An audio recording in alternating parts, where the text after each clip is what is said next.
The Abysmal Invaders, by Edmond Hamilton. Part 1. Much of the story, no doubt, we shall never know. Much concerning that staggering, deadly invasion which leapt out upon an unsuspecting world will remain forever hidden by that dark curtain of mystery which screens from us the workings of the unknown. Theories, suggestions, surmises. With these alone can we fill the gaps in our knowledge, and these are valueless. It were better to ignore them entirely, in any history of the thing, and record only the known facts. And such a record begins, inevitably, with the disappearance of Dr. Morton, and with the sensational circumstances surrounding that disappearance. It is easy enough to understand the sensation caused by the thing, for Dr. Morton, Dr. Walter Morton, was considered the world's foremost living paleontologist at the time. Attached to the great Northcote Museum in Chicago for a dozen years, he had risen in those years to the summit of eminence in his chosen field of science. It was he who had found in a Kentucky cavern the first perfect specimen of the Ichthyornis, rarest of Mesozoic birds. He who had completely shattered the dinosaur transition theory by his brilliant comparison of sauropodian and ornithischian characteristics. And he who had discovered the rich bone fields at Salty Gulch in Montana, unearthing there the superb Allosaurus and Stegosaurus skeletons, which made the Northcote collections unrivaled. Such achievements would have brought fame to any man, and in Morton's case that fame was heightened by the fact that most of his work he had carried out single-handed. It was his custom, indeed, to conduct his prospective surveys quite alone, securing help only for the actual unearthing of his own discoveries.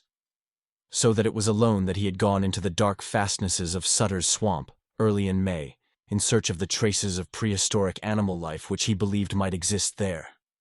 Sutter's Swamp was an area of perhaps a dozen square miles which lay in the Illinois farming country, some scores of miles southwest of Chicago, and a few miles east of the modern little city of Brinton. It was a place of almost incredible desolation, considering its nearness to the busy little town, a great forest-covered tangle of sluggish streams and stagnant pools. Lying in a perpetual twilight beneath its canopy of vine-choked trees, its surface was a confusion of green water and treacherous quicksands and fallen logs, with here and there a mound of solid ground. To most scientists, no doubt, the place would have seemed unpromising enough for a paleontological survey, since never had prehistoric fossils been found in that section. Morton, however, had merely stated in his quiet way that he intended to carry out an exploration of the place, and had departed for it without further announcement. Arriving in Brinton, quite alone, he had lodged at a hotel and had immediately plunged into his work. Each morning at sunrise he sallied out to the great morass in rough tweed and hip boots, armed with a long probing rod of slender steel. To those in Brinton he must have been a perplexing figure, for the great swamp was avoided by them, always, but after a few days they became accustomed to him and took no further note of his comings and goings. And then, a week after his arrival, there burst upon them the sensation of his disappearance. On that day, Morton had set forth for the swamp at sunrise as usual, and one Brinton-bound farmer had glimpsed him entering the western edge of the morass. Through that day, nothing further was heard of him, but as it was Morton's habit to linger in the swamp until darkness compelled his return, no anxiety was felt when he was still absent by nightfall. It was only on the next morning, when his absence had lasted for 24 hours, that it began to be commented on by some of his Brinton acquaintances. Discussing it, their doubt and anxiety grew to such a point that shortly before noon, two of them drove out to the swamp in the hope of finding some trace of Morton's whereabouts. It was some hours later that they returned, and when they did so, they brought with them a tale which spread over the town like flame, and which set the wires between Brinton and Chicago humming with dispatches to the latter city's newspapers. As told by them, the two had left their car at the swamp's edge and ventured for more than a mile into the morass, without finding any trace of the missing scientist. A mile in, though, they had abruptly come upon some things quite as inexplicable as the absence of Morton. These were great lanes of destruction, which some force had torn across the forested swamp, wide paths in which the trees had been smashed down and crushed as though by the passage of some gigantic creature or creatures. And on the mounds and spots of solid ground along these pathways of destruction, they had found strange large tracks, which could have been made by no conceivable living creature, but which were entirely unexplainable otherwise. Gigantic and five-toed, these tracks were sunken deep in the soft earth, and were each a full square yard in size. Wherever the lanes of smashed trees lay, the great tracks had been found also, seeming to lead inward toward the center of the swamp. The two men had stared at these for a time, dumbfounded, and then, not daring to venture farther into the gloomy recesses of the swamp, had hastened back to Brinton with their story. Within minutes that story had spread over all of Brinton, and within hours it was being shouted forth by yelling newsboys in the Chicago streets. In itself, the disappearance of so noted a scientist as Morton would have been startling. But coupled with the mysterious phenomena of the swamp, it was sensational. By nightfall, a dozen reporters and photographers had arrived in Brinton in quest of further details, and with them had come as a representative of the Northcote Institution, young Edward Rowan, who had been Morton's chief assistant. Rowan and the reporters found the little town in a state of turmoil that night, the one topic of excited discussion being the phenomena of the swamp. A posse was being formed, they learned, with which to beat the swamp from end to end on the next morning, in the hope of finding the missing scientist somewhere in its recesses. Young Rowan himself instantly volunteered as a member of the posse and was accepted. To those in Brinton, however, the disappearance of the scientist was almost a secondary consideration beside the strange tracks and pathways which had been found in the morass.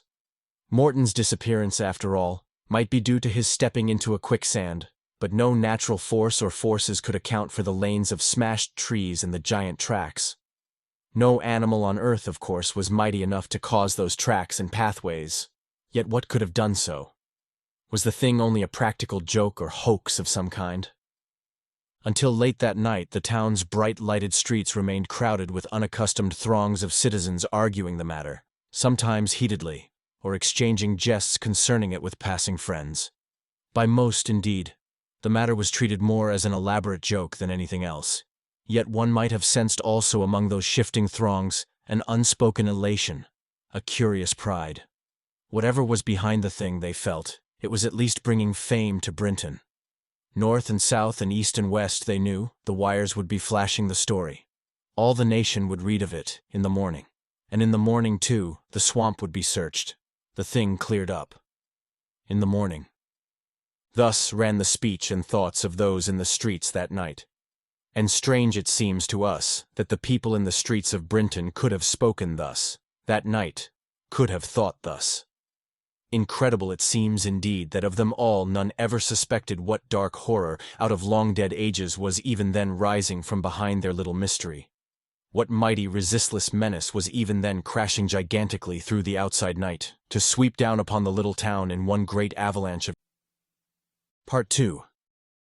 It is in the account of young Rowan that one finds now the clearest picture of the coming of the terror to Brinton.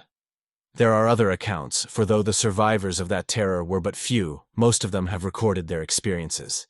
Yet for the most part, their narratives are too horror-stricken and incoherent to be of any real value. Rowan, on the other hand, not only saw the thing as well or better than any other single man, but set down his impressions of it in vivid style. His narrative begins with the events already detailed, the disappearance of Dr. Morton and his own coming to Brinton. It had been some time after nightfall that he had arrived, and after making arrangements to accompany the posse into the swamp on the next morning, he had ventured out into the streets of the town, which were still filled with the shuffling throngs discussing the sensation of the day. Along the streets, the windows of stores were still brilliant, their proprietors taking advantage of the unaccustomed throngs, while a few raucous-voiced newsboys were selling late editions of a Chicago daily which had featured the sensation. For an hour or more, Rowan strolled on through the streets, and then, yawning, began to move back toward his hotel, through the thinning crowds. He had just reached the building's door when he suddenly halted. From away toward the street's eastern end had come a sudden, high-pitched cry, a thrilling scream which was repeated in the distance by a score of voices, and then succeeded by a dull roar. Rowan stepped out into the street, gazing down its length, lit by the suspended brilliance of the streetlights. A few of the groups on the sidewalks nearby had stepped out beside him, and with these he stared down the long street's length toward the source of the shouting cries. He glimpsed in a moment a horde of figures running up the street toward him, a disorganized little mob which was giving utterance to a medley of hoarse shouts and screams. The mob parted for a moment, and there roared through it a crowded automobile, racing up the street with immense speed, and past the wondering Rowan and those around him.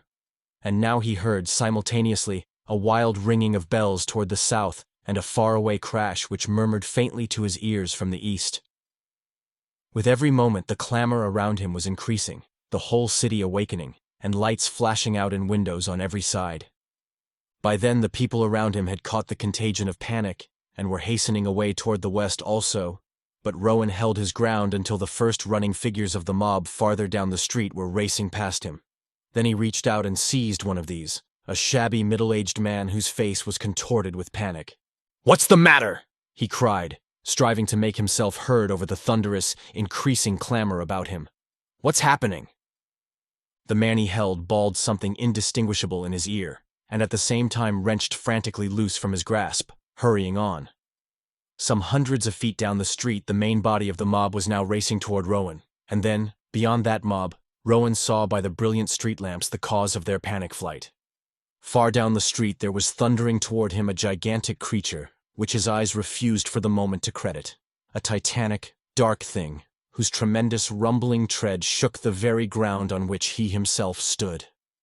100 feet in length, and a third of that in height it loomed, a colossal dark bulk, upheld by 4 massive legs, tapering into a huge tail behind, and carrying before it a long, sinuous neck, which ended in a small, reptilian head. High up on the great thing's mighty, curving back clung some smaller creature, which he could but vaguely glimpse, and down the street behind it were thundering a half-dozen more like itself, vast, incredible, charging down the street upon the madly screaming mob which fled before them. For one mad, whirling moment Rowan stared, and then he shouted aloud. "Brontosaurs!" he cried, standing there for the moment quite unconscious of his own peril from the onward thundering monsters. "Brontosaurs! Monsters out of Earth's dawn, thundering through a 20th-century city, mighty dinosaurs of the Mesozoic age, the most terrible creatures ever to appear on this planet, bridging the gap of millions of years to crash through the little town." Rowan stood rigid as they thundered on toward him, heard their mighty throaty bellows as they overtook the fleeing mob, and then saw them trampling over that mob as bulls might trample ants, smashing them beneath gigantic feet, annihilating them with sweeps of the huge tails, thundering, crashing on. And now they were within yards of him, and he found himself staggering back from the street into a crevice between 2 buildings at its side. The next moment, the great monsters had thundered past him, their gigantic tread shaking the earth beneath him. And in that moment, he glimpsed clearly the creatures who rode upon their backs. Small and man-like shapes were these, but lizard-like too, their limbs and bodies green-scaled, their extremities armed with sharp talons, their heads thick and conical and featureless, except for the big dark disc-like eyes and the wide-fanged mouths. And as they thundered past on their gigantic mounts, he saw one raise an arm with a white globe in its grasp, saw a beam of pale and feeble light, which flickered out from that globe, and struck buildings to right and left, buildings which burst into great masses of flame as the pale beam touched them. And now the great creatures had swept past him, and from farther up the street came their bellowing clamor, pierced by sharp, agonized screams from the tiny running figures there. Around Rowan flames were shooting up in great roaring bursts, and beyond he saw one of the great brontosaurs rearing up against the side of a building, saw that building's walls collapse and crash beneath the huge beast's weight. From right and left came other mighty crashes throughout the city, and an unceasing, thunderous clamor of sounds, the deep and terrible bellowing of the dinosaurs as they crashed across the town, the screams of their victims trampled beneath giant feet, the hiss of the flickering beams, the roar of bursting flames. Down the street, too, was the rumbling of more of the great brontosaurs, racing up the street and past the spot where Rowan crouched, galloping gigantically to the attack. After them came a single dark, great shape, almost as huge, a great reptilian form whose huge paws gleamed with mighty claws, whose broad gaping mouth showed immense fangs, leaping forward in quick, gigantic hops like some giant toad, its small eyes glittering in the flame light of the burning buildings. In a moment it had whirled past Rowan in a series of mighty hops, and he glimpsed it farther up the street, pouncing upon the few surviving little figures who ran screaming for shelter, inconceivably swift and cat-like in its resistless rushes. And as Rowan saw it leaping on, he felt reason deserting him. "God!" he whispered. "A Tyrannosaurus!" Crouched there at the street's edge, he huddled, the buildings around him a storm of leaping flame, while down through that lane of fire there thundered into the town from the east the creatures of a long-dead age, the mighty beasts of Earth's youth extinct for millions of years. Rowan was never afterward able to recall all that he saw and heard in the minutes that he crouched there. He knew that other brontosaurs rumbled past, bellowing, ridden by the lizard creatures whose pale rays swept and stabbed in great circles of fiery destruction. That other tyrannosaurs swept by with swift and mighty leaps, pawing human victims from the wreckage at the street's sides, pouncing and whirling like gigantic cats. That other colossal reptilian shapes, their mighty, curving backs armored by great upstanding plates, rushed past like great battering rams of flesh and bone, crashing into buildings and through walls as though of paper. Great stegosaurs that thundered on after the others who carried annihilation and death across the town. That still other huge rhinoceros-like shapes galloped past, triceratops who crashed resistlessly on with lowered heads, impaling all before them on their 3 terrible horns. All of these Rowan saw, dimly, as though from a great distance, while in his ears beat all the vast roar of sound from the stricken town around him. Screams and shouts and hissing cries and vast bellows, roar of flame and crash of falling walls. The great wave of destruction, the mass of the attacking monsters, had swept past and was rolling now over the town toward the west. But still, Rowan crouched, motionless. Then behind him was a mounting roar of swiftly catching flame, and out toward him crept little tongues of red fire as the walls between which he crouched began to burn. Then, at last, Rowan rose to his feet and staggered out into the street. The streetlights had vanished with the bursting of their poles and cables by the rush of the great dinosaurs. But all around him was illumined brilliantly by the light of the flaming buildings. North and south and west the city was burning, vast sheets of murky flame roaring up from it in scores of places, and by the light of those distant fires, Rowan glimpsed the scores of titanic dark shapes that crashed still through streets and walls, glimpsed the play of the livid rays, and heard the thin cries of those who still fled before the mighty, bellowing dinosaurs. A moment he stood at the street's center, motionless, and then above him was a whirring and flapping of colossal wings, and he looked up to see a vast, dark shape swooping swiftly down upon him.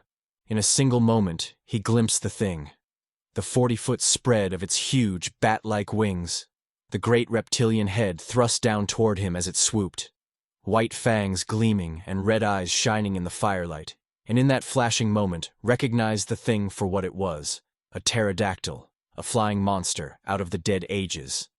Then he saw that upon it rode one of the sealed, dark-eyed lizard creatures, whose arm was coming up with a white globe in its grasp as its dragon mount dove down toward Rowan. The next moment Rowan had thrown himself suddenly aside, and as he did so, felt the great pterodactyl sweep over him by a few feet, glimpsed a beam of pale light that flickered down from the upheld globe and struck the street beside him, cracking and rending the pavement there with its intense heat, and scorching his own shoulder as it grazed it.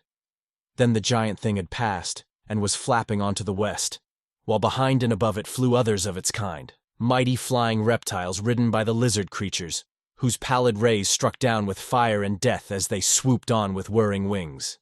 And then suddenly Rowan was running, dazed and blind with terror, down the street toward the east, between the flaming lines of buildings, and over the crushed fragments of humanity which lay there.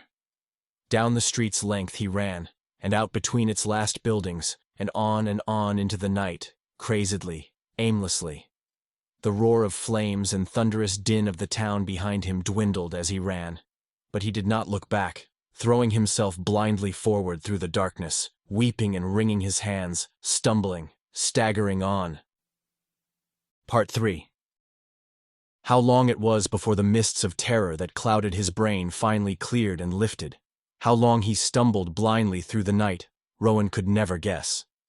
When he finally came back to realization of his surroundings, he found himself standing knee-deep in water and mud, standing in a thick forest, whose dark trees formed over him a great canopy of twisted foliage, and whose floor was a swampy expanse of shallow pools and yielding sands. Far behind him there glowed feebly in the sky a glare of ruddy light, half glimpsed through the rifts in the foliage overhead, and as his eyes took in that crimson glare, sudden memory came to his dazed brain. "God," he whispered, and again the single syllable, "God." For minutes he stood there, paying no attention to his own surroundings, his mind on that tremendous and unthinkable attack which had crashed upon Brinton from the outside night, of the terrible dinosaurs and their strange riders who had descended upon the town. Whence had they come, those gigantic reptilian monsters whose like Earth had not seen for hundreds of millions of years? And what, were those lizard shapes who had ridden and directed them, whose pale rays had swept fiery death across the town? Abruptly, Rowan's mind snapped back to consideration of his own predicament, and swiftly he looked about him. The thick forest around him, the mud and stagnant water in which he stood, the odor of rotting vegetation in his nostrils. In a moment he recognized them. "The swamp," he whispered. "I came eastward from the town, and this—" A moment he paused, glancing around and back toward the glare of red light in the sky behind, then turned and began to move forward. Through stagnant, scummy pools he splashed, feeling himself sinking once into treacherous sands, but jerking out of them in swift panic, clambering over fallen trees and across ridges and mounds of solid ground, through thick tangles of shrubs and briars. Once he lay for moments on one of the mounds, panting for breath, and staring up through the twisted branches above to where the shining, unchanging constellations marched serenely across the heavens. Then he rose and pressed on, conscious only of the desire to put more and more distance between himself and the inferno of terror which Brinton had become. Abruptly, he stepped out of the close forest into a wide, clear space, a broad pathway cut through that forest by some great force, in which the trees and bushes had been ground down into crushed and splintered masses. Rowan stepped into this broad lane of destruction, wonderingly, and saw that it ran east and west, apparently across the swamp.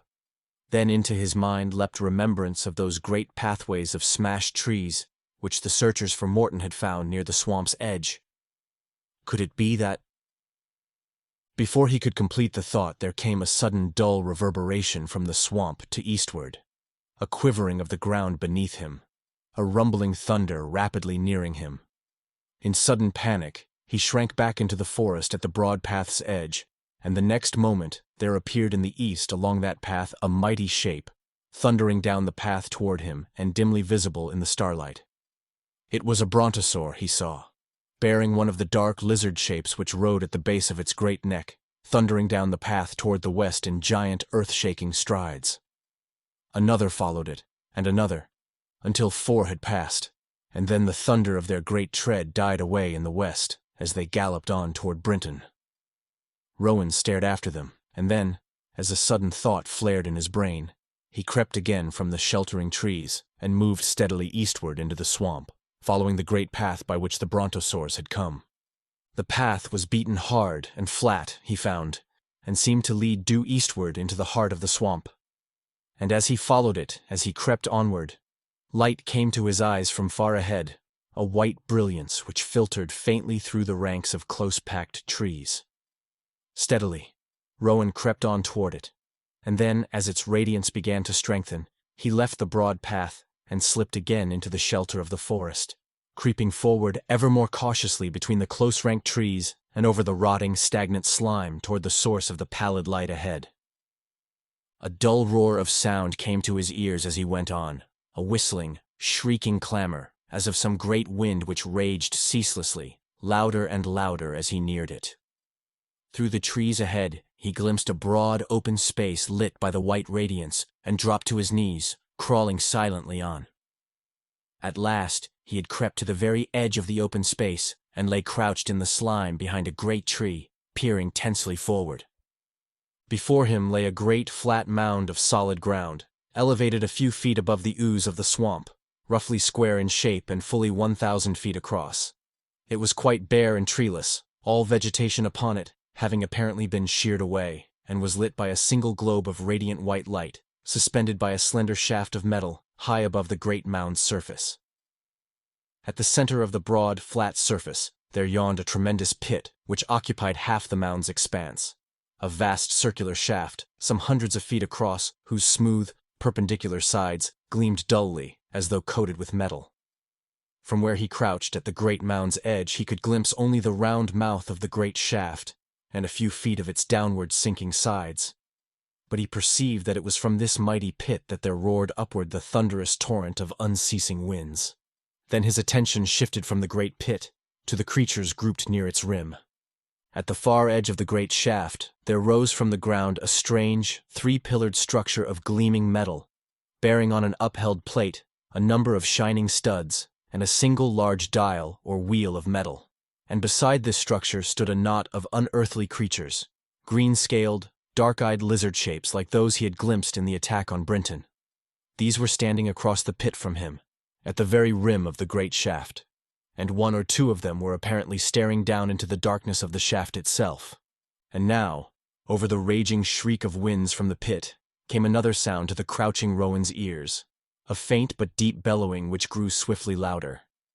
He saw the lizard men at the pit's edge stir, look downward, and then suddenly there rose up out of the great shaft's depths a great, round platform of metal, a mighty, disc-like platform fully 400 feet across which all but filled the mouth of the great pit as it rose, separated from that pit's edge by a tiny circular gap of a yard or less.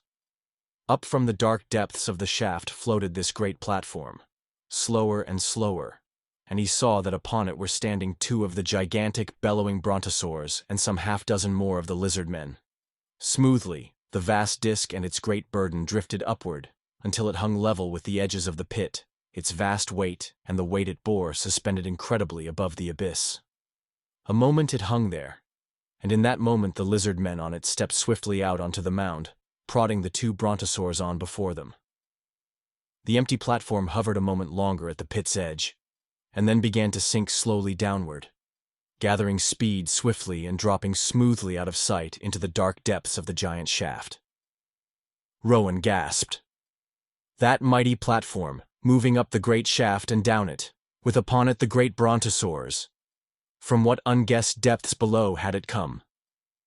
He saw that the lizard men now were swinging up into curious saddle-like seats affixed upon the backs of the giant beasts, and then heard them utter rasping cries, at which the two dinosaurs moved obediently forward, off the mound and onto the broad, beaten path which led from its edge westward through the swamp toward Brinton. In a moment, the two great beasts and their riders had thundered down that path and disappeared, while on the mound were left only three of the lizard creatures, who conversed in low, rasping tones. Minutes passed while Rowan crouched there, watching them, and then one pointed downward into the shaft again, and in a moment there floated up once more the great disc platform, but empty this time. It swept smoothly up once more to the edge of the shaft's mouth, hung motionless momentarily again at that edge, and then sank from sight once more. Rowan saw, then, that its motion was apparently automatic, and then before he could speculate further on it all, his attention focused on the three lizard men on the mound, who were walking together toward the great path which led west from that mound. One seemed to point westward, where the red glare of light from burning Brinton still quivered in the sky, and then the three had disappeared down the path, evidently for a better view, since Rowan still could hear over the shriek of winds from the pit, the rasping of their harsh, insect-like voices in the distance. Minutes he crouched, while the white-lit mound before him lay unoccupied, and then rose suddenly from his place of concealment and crept silently across the mound to the rim of the great pit. Tensely he craned forward, staring downward. In his ears was the deafening roar of the winds from beneath, winds which tore at him with cyclonic fury as they rushed up from the dark depths of the shaft. Staring down into that shaft, Rowan could see nothing, since its interior was of intense and unrelieved blackness, without spark of light. As seconds passed, though, and his eyes became more accustomed to the blackness beneath, he seemed to sense, rather than see, a quiver of light far below, a wavering, flickering of light that lasted for but a moment, and then vanished. And then he glimpsed something far below that was rising swiftly toward him, something that gleamed a little in the white light from above him. The platform! Abruptly, there was a sound of sharp movement behind Rowan, and he whirled around, then stood motionless. At the mound's west edge, there stood a single one of the scaled, unhuman lizard creatures, his eyes full upon Rowan. From down the great path came the rasping squeak of the voices of the other two, but the one was silent, staring straight toward him. Then, with a movement inconceivably swift, he had leapt forward. Rowan cried out as the creature leapt, then felt himself grasped by powerful, taloned claws, thrown to the ground, whirling about at the pit's edge in threshing combat. He heard a harsh cry from the creature that grasped him, heard the cries of the other two as they raced now to his aid. The two struggling figures were at the very rim of the great shaft now, rolling and twisting, and in one uppermost moment, Rowan glimpsed the mighty disc platform sweeping up out of the depths of that shaft, hovering motionless at its mouth, beside him. He staggered to his feet, still in the other's grasp, striking frantically out with clenched fists. Now the other two had raced up on the mound, he saw, and were leaping toward the combat. Then Rowan gave a frantic wrench and twist, felt himself and the creature holding him tottering at the rim of the abyss. And then they had fallen, still striking and twisting, had fallen upon the great disc as it hovered momentarily at the pit's edge beside them, and locked still in deadly combat upon that disc were sinking ever more swiftly downward, into the darkness of the giant shaft, into the raging of the deafening winds. Down, down, down. Part 4. For how many minutes he struggled thus with his lizard-thing opponent on the great disc, Rowan could not guess. Twisting, squirming, striking, the two rolled about, and then, as the powerful muscles of the creature began to wear down his own resistance, Rowan put forth all his strength in one last effort. Grasping the scaled body of the creature with his left arm, he encircled its conical head with his right, and twisted that head back with all his force. There was a moment of intense effort, a frantic threshing of the creature in his grasp, and then a muffled snap as of breaking bones, and the thing lay limp and still. Rowan scrambled up to his knees, panting. Around him now roared the deafening torrents of ascending and descending winds, and a few feet away from him, the smooth metal wall of the great shaft was flashing upward with immense speed as the disc shot downward. From high above, a pale white light fell down upon him, a little circle of white radiance that was swiftly contracting, dwindling, as the disc flashed down. In a moment it had dwindled to a spark of light, and then had vanished entirely. And then about Rowan was only darkness. Darkness and the thundering bellow of the raging winds. He crept to the edge of the great disc, now, peered down over the low, protecting rail that rimmed it, straining his eyes down through the darkness. The flicker of light he had glimpsed from above was clear now to his eyes, a tiny patch of quivering red light that was growing rapidly stronger, larger, as the disc flashed down toward it. Crouched at the great descending platform's edge, Rowan gazed down toward it, hair blown back by the great winds that raged past him, clinging to his hold against their tremendous force. The patch of illumination was swiftly broadening, until it lay across all the shaft far below, a crimson, quivering glare. And now it seemed to Rowan that the downward-shooting disc platform was slowing a little its tremendous speed. The gleaming walls around him were not flashing upward so swiftly, he thought. And then, even as that thought came to him, the great disc shot down out of the darkness of the shaft and into a glare of lurid crimson light, into a titanic, cavernous space, which seemed to his eyes in that moment limitless. He was conscious first of a mighty curving roof of rock close above him, from which the disc was dropping smoothly downward, and in which there yawned a black circle which was the opening of the shaft down which he had come. A full mile below lay the floor of the mighty cavern, stretching away for miles on every side, a colossal underworld lit by the crimson wavering glare. Then Rowan's stunned eyes made out, far away, the titanic precipitous walls of gray rock, which formed the great cavern's sides, miles in the distance, stretching from floor to rocky roof. And as his eyes swept along them, they came to rest upon the blinding, dazzling source of the crimson light that illuminated all this cavern world. In the gray wall to his right, miles away, was a great, slit-like opening near the roof, an opening through which there poured down a mighty torrent of blazing liquid fire, a colossal Niagara of molten flame, whose crimson blazing radiance shot out a quivering glare which lit luridly the whole mighty cavern. For thousands of feet, the great torrent of raging fires tumbled downward, caught at the base of the cliff in a canal of gray stone which conveyed it, a river of living flame, into a central basin of stone of the same diameter as the great shaft above, and which lay just beneath the opening of that shaft in the roof, and beneath the descending disk, a lake of leaping flame. Around it were grouped a circle of strange, blunt-nosed machines of some sort, and down toward it, the disk platform was smoothly sinking. And beyond and around it, on the stupendous cavern's floor, there stretched mass upon mass of huge buildings, gray and mighty and ancient in appearance, buildings which resembled masses of gigantic gray cubes piled upon each other in neatly geometrical designs. Broad streets cut through their square-cut masses, and in those streets moved great throngs of large and smaller shapes, mighty dinosaurs and masses of the lizard men.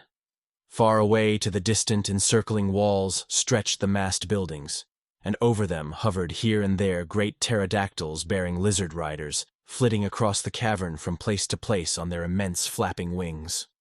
Rowan stared, stupefied, stunned, crouching at the edge of his descending disk, and then became suddenly aware of fierce and increasing heat beating up toward him. He looked down, saw that the disk was dropping straight toward the lake of fire below, sprang to its edge in sudden fear as it dropped on. Down, down.